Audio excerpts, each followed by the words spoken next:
France Inter. C'est le journal des Outre-mer. Bonjour José-Manuel Lamarque. Bonjour Mathilde Munoz. On commence par la Réunion qui vient d'être balayée par le cyclone Bilal.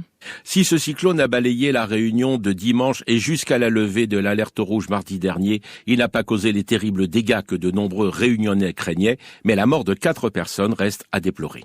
Si la végétation était fortement touchée par les vents violents, certaines récoltes de bananes et tomates ont été perdues. Quant aux habitations, certaines pourraient encore être coupées des principales routes.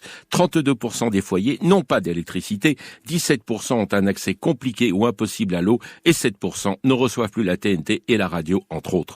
En visite express hier mercredi, le ministre de l'Intérieur et des Outre-mer, Gérald Darmanin, a annoncé la tenue d'une réunion autour du décret de catastrophe naturelle pour demain, vendredi.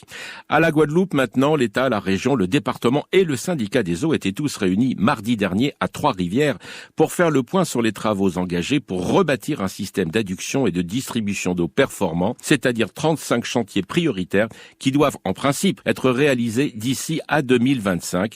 Et les travaux vont bon train, comme l'expliquait le préfet Xavier Lefort au micro d'Éric Stimfling de Guadeloupe la Première. Pour l'instant, on tient les coups et on tient le calendrier. Je pense qu'on est même légèrement en avance puisque sur les 35 opérations structurantes qu'il faut faire entre 2024 et 2025, il y en a aujourd'hui 18 qui sont ou terminées ou en cours. Et on surveille ça presque, ne serait-ce qu'en termes d'autorisation environnementale. L'État est directement impliqué d'abord parce que c'est un financeur et ensuite parce qu'effectivement, c'est lui qui fait appliquer la réglementation en matière d'eau. La difficulté qu'on a dû rencontrer dans les années précédentes, un déficit d'ingénierie pour monter des grosses opérations, des opérateurs peut-être pas assez structurés ou pas assez dimensionnés. La réponse, c'est qu'aujourd'hui, l'État y participe avec l'assistance technique, c'est qu'on a aujourd'hui une ingénierie qui est structurée. C'est crucial. On arrivera à faire ces travaux parce qu'on a des équipes qui sont capables, effectivement, de faire des études, de lancer des marchés. Là aussi, c'est la responsabilité de l'État d'y veiller. En Guyane, 6 associations ont déposé hier mercredi devant le tribunal correctionnel de Cayenne un recours en carence fautive contre l'État pour inaction contre les ravages causés par l'orpaillage clandestin.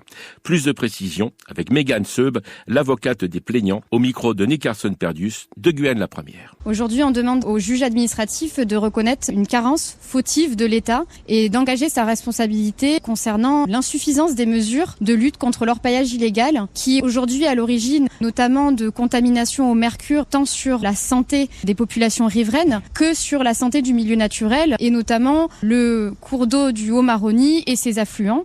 Et nous demandons aujourd'hui au juge de reconnaître la responsabilité de l'État et d'enjoindre les entités étatiques et ses représentants à mettre en place des mesures, non seulement pour évaluer aujourd'hui l'ampleur du préjudice écologique, puisque ça fait désormais depuis plus de 30 ans qu'il y a cette pollution au mercure, mais également de mettre en place des mesures pour une remise en état, pour une dépollution et des mesures concrètes qui soient mises en place.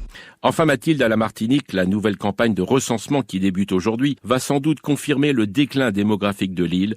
Il en sera très vraisemblablement de même en Guadeloupe, comme nous l'explique Pedro Monerville de Martinique la Première. Un déclin démographique se poursuit sur le territoire. La population diminue de près de 10% chaque année depuis 2015. Cela s'explique notamment par le nombre de départs plus important que le nombre d'arrivées. François Xavier du Sud, chef de service à l'INSEE Martinique. Les principaux éléments qui expliquent la baisse de la population en Martinique, c'est que le solde migratoire est négatif. Il y a plus de départs que d'arrivées. De plus, la tendance qui se confirme, c'est également le sol naturel qui devient presque équilibré, c'est-à-dire autant de naissances que de décès. Une population de plus en plus âgée, un point que l'on retrouve singulièrement aux Antilles et qui risque de s'accentuer. François Xavier du Sud. C'est aussi une caractéristique des Antilles, la population est vieillissante, c'est un phénomène qu'on observe également dans la voisine guadeloupéenne. Et avec 360 749 habitants, la Martinique a perdu un peu plus de 20 000 résidents depuis presque 10 ans. Les communes du Nord sont les plus touchées et Fort-de-France est la ville la plus impactée sur ces dernières années. Voilà Mathilde Munoz, c'était le journal des Outre-mer. Je vous souhaite une bonne journée.